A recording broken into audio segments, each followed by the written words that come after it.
السلام علیکم و رحمت الله و برکاته. شاگردای گرانقدر، ما و شما باز هم در درس هفتم در قسمت سومش هستیم که ما با اسم القدوس الله سبحانه و تعالی چه قسم زندگی بکنیم. اولی است که ما و شما باید بفهمیم که یکی از اسماء الله الحسنا القدوس هست. چرا در قرآن عظیم شان خواندیم که هو الملك القدوس السلام المؤمن. الملك القدوس سوره حشر آیت 23.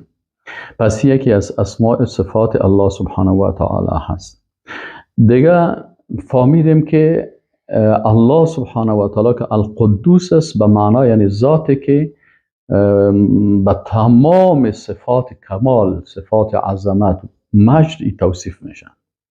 پس الله سبحانه و تعالی القدوس است، یعنی ما میفهمیم که الله سبحانه و تعالی تمام صفات کمال داره و چون الله صفات کمال داره، صفات عظمت داره، صفات بزرگی داره، بناهن هیچ وقت الله سبحانه و تعالی را با مخلوقات تشبیه نمی کنیم و میفهمیم که تو ذات به عظمت است که تمام آسمان ها و زمین تسبیح از او میگه و حمد و ثنای از او میگه.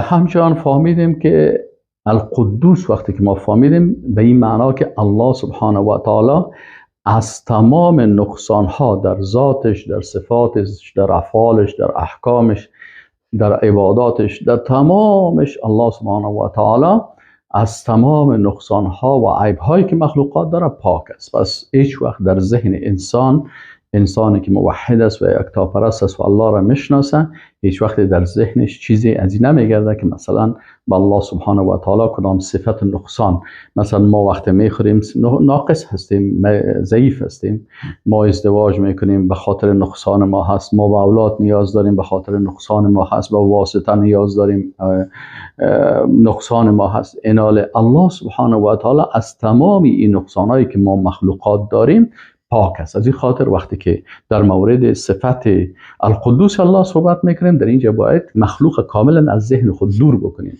و عیب هایی که مخلوقات داره او رو به مخلوقات بگذاریم و بفهمیم که الله سبحانه و تعالی القدوس و ذات است که از تمامی از عیب ها پاک است و به این شکل زندگی بکنیم. یعنی ما ذات رو عبادت میکنیم که هیچ عیبی نداره، نه در ذاتش، نه در صفاتش، نه در افعالش و نه در احکامش، کاملا در عباداتش. از این خاطر کسایی که در احکام الله مثلا انتقاد میکنن که مثلا چرا قصاص است، چرا قاتل باید کشته شود، چرا مرتد باید کشته شود، چرا دست سارق باید قطع شود، اینالیا انتقاد وقتی که میکنن در حقیقت اینا به اسم القدوس الله ایمان ندارن. چرا؟ اگر اینا میفهمیدن که الله ذات پاک منزه است، هر حکم الله سبحانه و تعالی با هزارها و میلیون ها حکمت است که ما حکمت از او را گاهی یک دو تایش میفهمیم، گاهی هیچ نمیفهمیم، چون ذات پاک است و مقدس است و از تمامی عیب ها در ذاتش و در صفات و در افعالش خالی هست و در احکامش همچنان. بنابراین نباید سر هیچ کدام از ما و شما انسانی که مؤمن است به این صفت ایمان داره در هیچ چیز شک نمی داشته باشه. ما کاملا یقین داریم که الله در ذات خود پاک است، در صفات خود پاک است از تمامی عیب ها و نقصان ها، در افعال خود از تمامی عیب ها و نقصان هایی که انسان ها داره پاک است و همچنان الله سبحانه و تعالی در احکام خود از تمامی عیب هایی که مخلوقات داره پاک است.